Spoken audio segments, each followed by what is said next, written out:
का रिजल्ट कब आएगा और 11-12 का रिजल्ट क्या कब आएगा और इसका क्या कट ऑफ रहेगा। जिस तरीके से 1 to 5 और 6 to 8 में हमने जो कट ऑफ बताया था उस पर आप छात्रों ने भी मुहर लगाया और तमाम हमारे सिलेक्ट छात्रों ने भी मुहर लगाया कि हमने जो बताया था उसके अकॉर्डिंग चीजें गई हैं। और आगे अब क्या होगा और जो कट ऑफ के फ्लैक्चुएशन रहे हैं 1 to 5 में और 6 to 8 में वो कैसा रहने वाला है, उन सभी चीजों पर पूरी संपूर्णता के साथ बात करेंगे। इसलिए वीडियो में पूरा बने रहिएगा। साथ में बात करेंगे कि जिनका रिजल्ट आया है डॉक्यूमेंट वेरिफिकेशन में क्या क्या सतर्कता बरतनी है, डॉक्यूमेंट वेरिफिकेशन क्या होगा, किस तरीके से होगा, कौन कौन से डॉक्यूमेंट रहने चाहिए, इस पे बात करेंगे। साथ ही स्टेट रिजल्ट के बारे में बात करेंगे, TR4 में बीटेट होगा कि नहीं, बीटेट पे बात करेंगे। सभी मुद्दों पर जो भी आपके हैं और साथ में इस बार भी बात करेंगे कि बहुत सारे छात्र हैं जिनका कट ऑफ के बराबर नंबर है लेकिन उनका रिजल्ट नहीं आया है। EWS छात्रों के साथ जो चीजें हुई हैं उस पर जो कोर्ट का क्या रुख रहेगा और छात्र जो कोर्ट चले गए हैं उस पर क्या स्थिति बनेगी।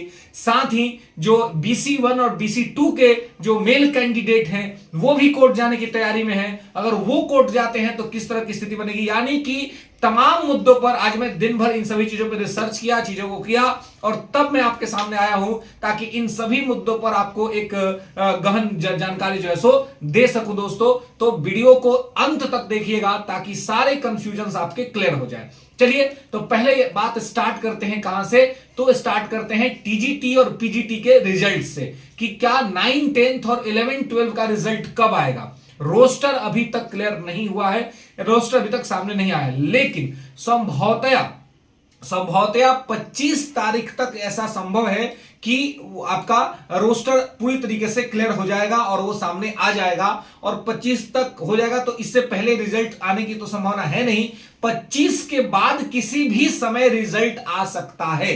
25 के बाद TGT PGT जिनका कब बचा हुआ है 9, 10, 11, 12 का, उनका आ सकता है कभी भी। कट ऑफ की क्या स्थिति रहेगी, जिस प्रकार से अब आपने देखा होगा कि कट ऑफ में TR2 और TR3 के कट ऑफ में एक गैप दिख रहा है। गैप दिख रहा है मतलब TR2 में हर जगह पर जो कट ऑफ था वो बहुत हाई चला गया था, लेकिन TR3 में आपने देखा होगा कि जो 1 to 5 है या 6 to 8 है, दोनों ही जगह पर TR2 के अपेक्षा कट ऑफ में काफी अंतर देखने को मिला है और हर कैटेगरी में अंतर देखने को मिला है। यही अंतर आगे भी बरकरार रहेगा 9, 10th और 11, 12 में भी। जिस तरीके से आपने TRE1 में देखा था कि कट ऑफ लो रहा था, वैसे TR3 में वे लो तो नहीं कहेंगे लेकिन बहुत हाई भी नहीं कहेंगे। जैसे कुछ लोग हाई हाई कह रहे हैं कि हाई चला गया, हाई चला गया। भाई कहां पे हाई चला गया, किस विषय में हाई चला गया, मुझे तो कहीं वो हाई वाला चीज तो नहीं दिख रहा है। अगर TR2 की अपेक्षा हम TR3 से तुलना करें तो हमें कहीं वो हाई वाला कट ऑफ नहीं दिख रहा है। और ये मैंने पहले भी आपको कहा था, जब मैं कट ऑफ कम जाने की बात करता था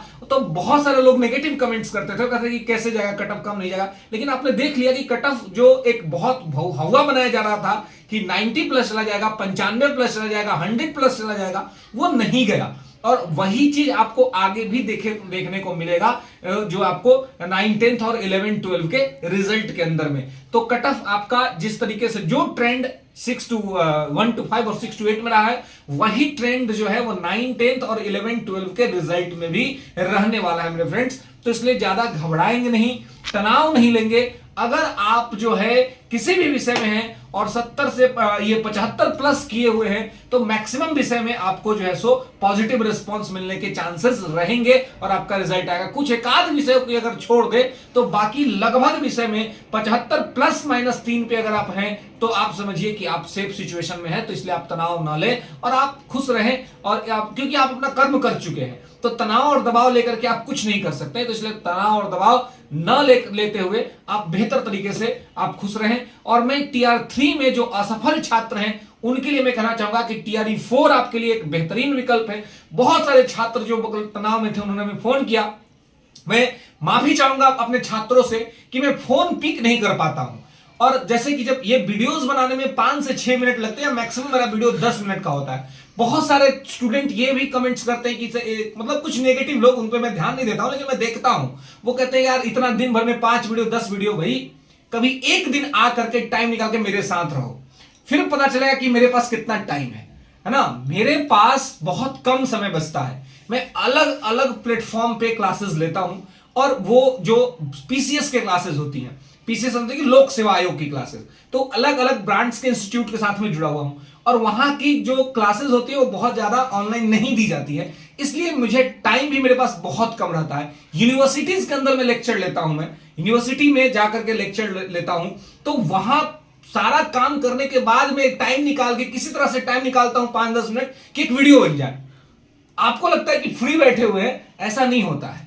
अगर एक बार आप आएंगे, हमारे साथ रहेंगे, आप मेरा पूरा शेड्यूल देखिएगा कि मेरा शेड्यूल किस तरीके से है, तो आपको समझ में आएगा। तो ये दूर बैठ करके कमेंट्स करना वो आसान बात है, एक बार देखना पड़ता है कि किस तरीके से लाइफ चल रही है। और इसी वजह से मेरे प्रिय छात्रों जो मुझे फोन करते हैं उनका फोन में नहीं ले पाता हूं बहुत बार, इसलिए मैं कहता हूं कि भाई मैसेज कर दो व्हाट्सएप पे, अगर मेरा नंबर आपके पास है तो मैं जरूर देर सवेर रिप्लाई वहां पे जरूर करता हूं।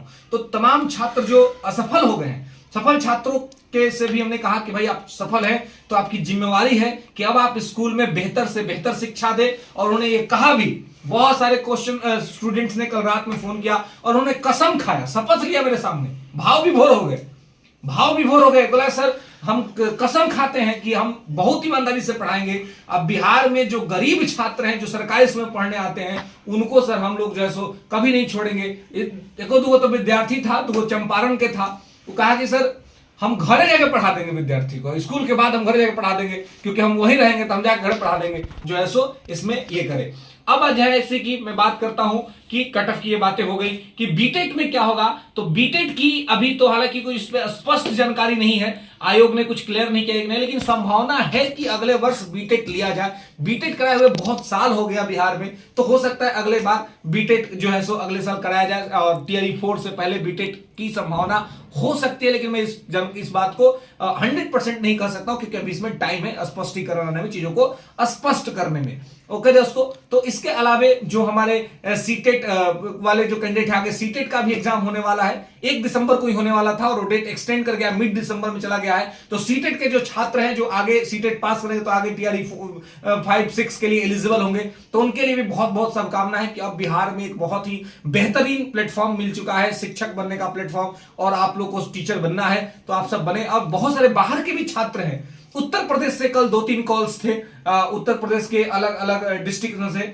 एक डिस्ट्रिक्ट में नाम छात्र का नाम नहीं याद आ रहा है जो उन्होंने कॉल किया था, राजा भैया की जो आइडेंटिटी है प्रतापगढ़, हाँ प्रतापगढ़, देखिए अंकित ने बताया प्रतापगढ़, तो प्रतापगढ़, हाँ प्रतापगढ़ से उत्तर प्रदेश के एक स्टूडेंट्स का रिजल्ट हुआ है। अब मैं डेटा उस आप नहीं बना पाया स्टूडेंट्स का, आगे मैं अपनी टीम से कहूंगा कि वो सब वहां पे दिया जाए। आप लोग कहते हैं ना टाइम नहीं रहता है कि वो सारी चीजें मैं चीजों को करके प्रॉपर वो रख पाऊं। बहुत सारे लोग 2-3 स्टूडेंट्स का अपना दिखा रहे, ये कर रहे हैं, बल्क में स्टूडेंट्स हैं। और मैं आपसे बताता हूं टीआरई 1 और टीआरई 2 में बिहार के बहुत सारे स्कूल में जाइएगा और पूछिए कि आप अभिजीत सर को जानते हैं, हिस्ट्री और पॉलिटी में मिशन 50 आईएएस के अंदर में हम लोगों ने ऐप के अंदर 5000 विद्यार्थियों को पढ़ाया, और ऑफलाइन में तो कितने विद्यार्थियों को पढ़ाया वो मतलब अनकाउंटेबल है, वो काउंट ही नहीं हो सकता है। तो कहने का मतलब है कि वो सारा चीज मेरे पास खुद उतना टाइम नहीं रहता है कि मैं वो सारा चीज को कर पाऊं, दिखा पाऊं। लेकिन आपके विश्वास के लिए मैं कह रहा हूं दोस्तों कि आप इसको देखिएगा, और बहुत सारे टीआरई 1 और टीआरई 2 में भी हमारे पढ़ाए हुए विद्यार्थी जो है सेलेक्ट हुए हैं। और इसलिए मैं आप लोगों को कहूंगा कि टीआरई 4 के लिए बहुत तन्मयता के साथ लग जाइए और एनसीईआरटी, एससीईआरटी बुक को जरूर पढ़िए। और इन दोनों को पढ़ने के बाद अगर आपके पास थोड़ा टाइम बचता है तो स्टैंडर्ड बुक भी पढ़ लीजिए, क्योंकि दिन प्रतिदिन एग्जाम का जो स्तर है वो बढ़ रहा है। तो थोड़ा बहुत, और सक्सेस होने का मैं एक सबसे बड़ा आपको रामबाण उपाय बताता हूं कि मल्टीपल टाइम आप ऑब्जेक्टिव सॉल्व करिए, मल्टीपल टाइम ऑब्जेक्टिव। साथ ही मैं आपको ये बात भी कहता हूं कि ये यूट्यूब के ऊपर जो सॉल्व कराया जाता है उसमें पार्टिसिपेट होकर के अपना टाइम ना बर्बाद करें। आप कैसे करें, तो आप क्या करें, जो यूट्यूब पे लोग क्वेश्चन चलाते हैं, स्लाइड गया, बताया, निकल गए, ये आपको बहुत ज्यादा फायदा नहीं करता, आपका टाइम भी किल होता है इससे। आप क्या करिए, आप प्रॉपर मार्केट से टेस्ट सीरीज खरीदिए, ओएमआर सीट घर में रखिए, ओएमआर सीट पर आप टेस्ट लगाइए अपने घर में अंदर टाइमर लगा करके। इससे तो टाइम पता चलेगा, ओएमआर की गलतियां पता चलेंगी। बहुत सारे छात्र ऐसे हैं, मैं क्या कहूं, मेरिटोरियस छात्र, कट ऑफ से ज्यादा था उनका मार्क्स है, लेकिन ओएमआर में गलती कर दिया, ओएमआर में दिक्कत कर दी। क्यों? लैक ऑफ प्रैक्टिस, क्योंकि प्रैक्टिस नहीं हुआ। तो ओएमआर को बढ़िया से प्रैक्टिस करिए, और OMR को बढ़िया से प्रैक्टिस करने के बाद आप एग्जाम हॉल में जाइए, आपकी मेहनत पर पानी नहीं फिरेगा। बहुत सारे छात्र ऐसे जो OMR की गलती की वजह से बाहर हो गए हैं, तो OMR में गलती ना करें। तो इन सभी चीजों का आप जो है ध्यान रखिए और बढ़िया से तैयारी करिए। TRE 4 के लिए लगे, TRE 4 में आपको सफलता मिलेगी। और निगेटिव मत सोचिए, निगेटिव मत करिए। स्वामी विवेकानंद कहते हैं, जैसी आपकी सोच होगी वैसी आपकी मनोवृत्ति होगी, और जैसी आपकी मनोवृत्ति होगी वैसी आपकी अभिवृत्ति होगी। तो सब कुछ मनोवृत्ति से ही तय होना है। तो आप अपनी मनोवृत्ति को ठीक रखिए, आप सफल हो जाइएगा, इसमें कहीं कोई दो राय नहीं है। तो चलिए दोस्तों, इसी के साथ इस वीडियो को हम लोग यहां पे कंप्लीट करते हैं।